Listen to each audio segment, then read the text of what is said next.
Hey there, it's Laura Joy. So, I don't feel really qualified to talk about this because of certain diagnoses that I've been given by doctors and basically telling me I don't know what the heck I'm doing. So, there's that. But I do know how to read and write by a miracle. I want to talk about like how I started being able to read and write and speak. So I started being able to read and write and speak when I started reading. Well, partially it was trying to read the Bible. Another thing was trying to read Nancy Drew and Hardy Boys books. Those are like 1930s mystery dramas that are basically the same story over and over again. So that made it really easy for me to read because it was the same story over and over again.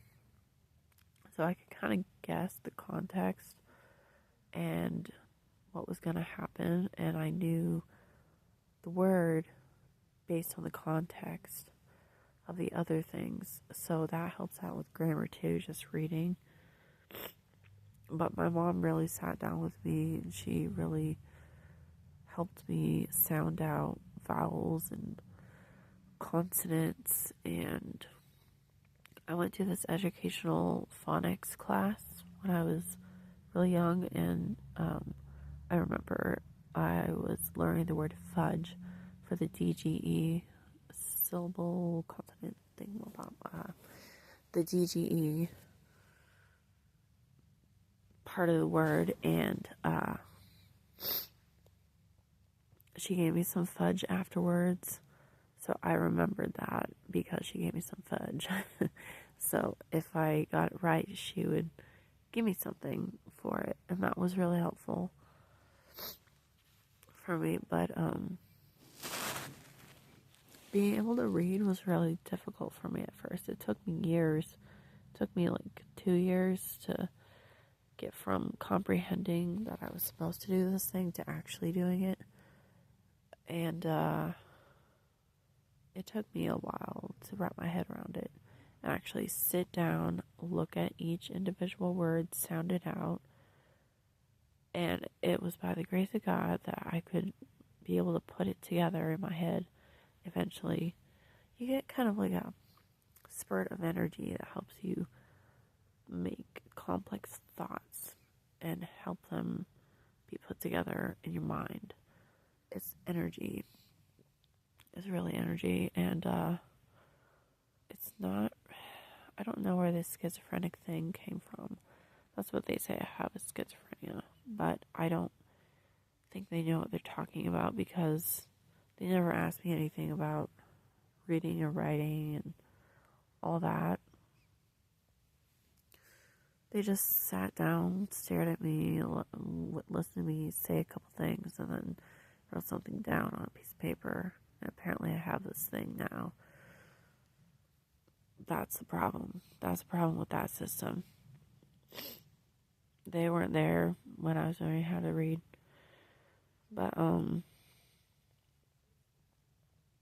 reading and writing is really difficult, and I have to learn how to like hear things and listen to them and consume it in my mind, like process it in my mind, and then I can look for ways to express what I think.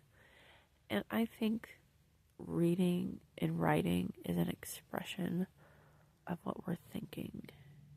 It's like expressing that picture that we make in our head of something that we learned. It's like really complex and nobody really understands it. I don't think psychiatrists understand that. But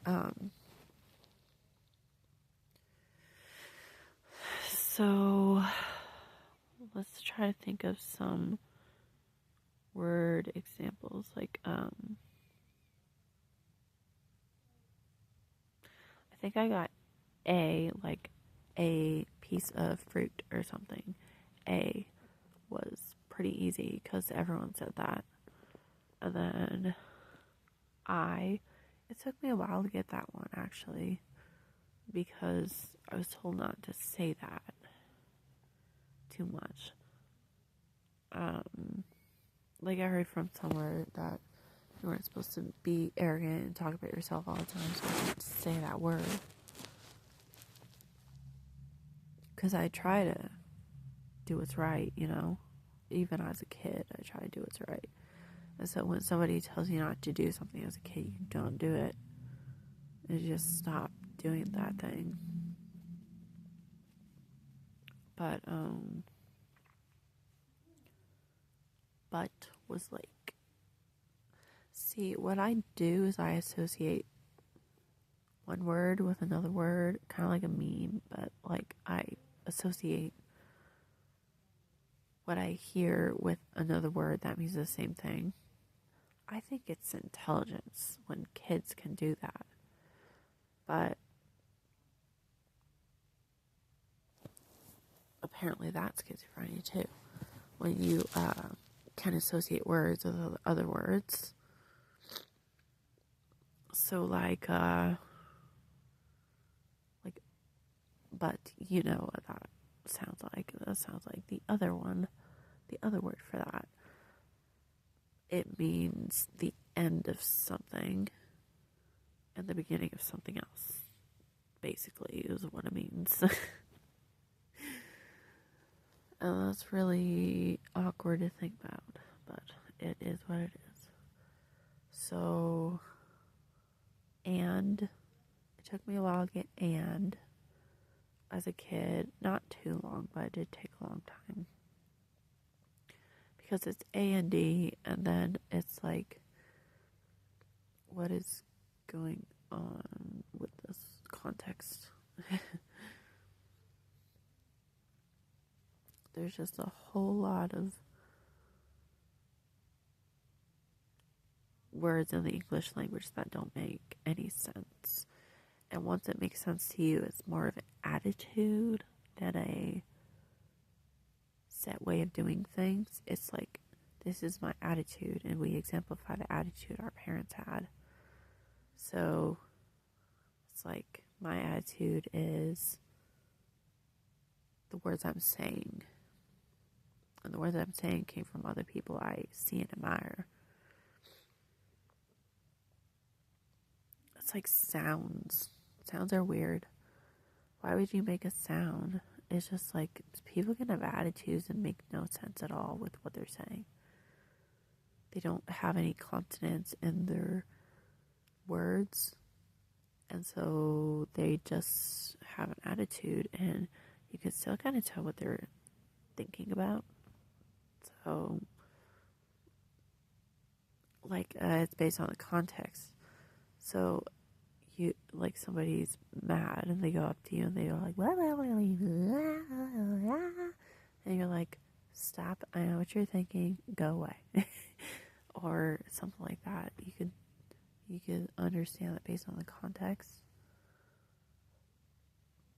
Or if somebody's sad, you can tell they're sad by they're not looking at you, they're hiding, they're sad, their face is down like that, they're looking at the ground when they're walking. They just don't talk. When someone's sad, they don't talk. There's nothing wrong with that.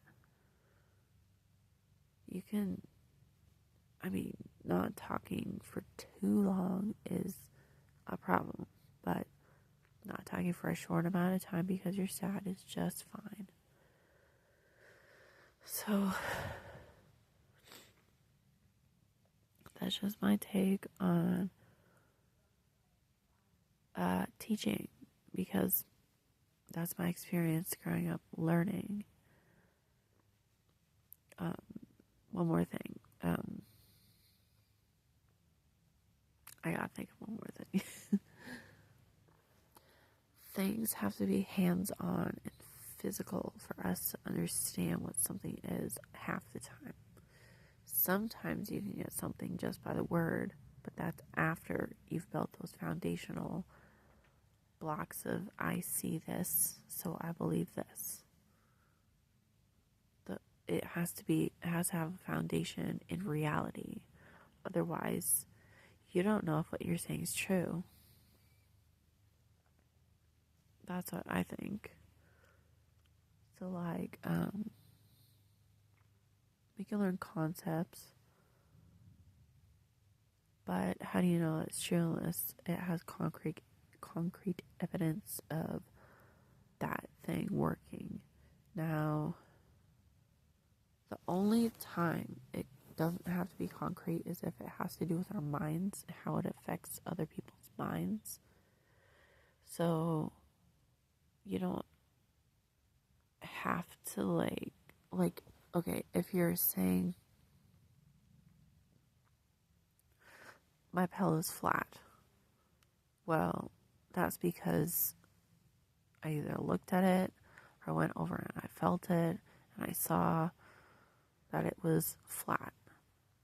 But if somebody told me your pillow's flat, how would I know if it is or not? Because you could say whatever you want. You could say the pillow's flat and it's actually the fluffiest thing on the face of the planet. But it's just what. So they could actually 100% believe that it's flat, but it could be fluffy and to you, because to them it's something different, and to you it's something completely different than what it is to them. But you need like a third party to set the standard. Either that or you set the standard for your own things. Yeah. Those are just my thoughts today. I hope you learned something from what I said, and you can help your children learn how to read and write. Cursive writing is a whole nother thing. Like, I don't know how I learned cursive because it took a long time for me to learn that. But anyway, you take care. Have a good rest of your day.